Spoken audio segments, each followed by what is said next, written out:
What's up, y'all? I'm back with another episode, and I want to discuss this very interesting verse from Christ Jesus in Luke 17:2. It says, "It were better for him that a millstone were hang about his neck and he cast into the sea than that he should offend one of these little ones."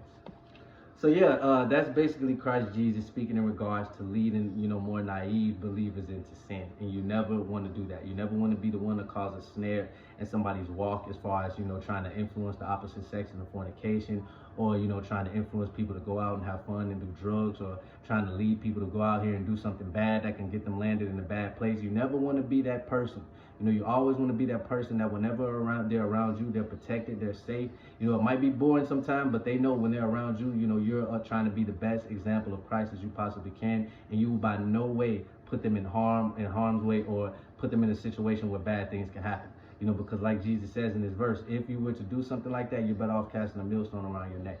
That's how serious Jesus Christ and God, takes protecting their innocent. And they knows if you're manipulating somebody, and they knows if you're trying to stray people away from them, and they knows you're trying to, put people in positions to do things that they shouldn't be doing, that they might not want to do, but you influence them to do it. That's a very tough, bad offense to recover from in the eyes of Jesus Christ, and he lets us know that in this verse, y'all. So yeah, you want to always make sure you're being a good example for, more naive people. You want to make sure you're always teaching them the right things, and you're not twisting up verses and twisting up doctrine, trying to make things sound how you want them to sound. You never want to be manipulative in those type of ways. You always want to make sure you're doing your best to keep people going on the right path. Ultimately, we all make our own decisions, but, unfortunately, some people's minds are more easily swayed than others. So always want to make sure you keep that in mind, and that you're always putting people in positions to prosper instead of putting people in potential positions where things can go really bad for them in their life.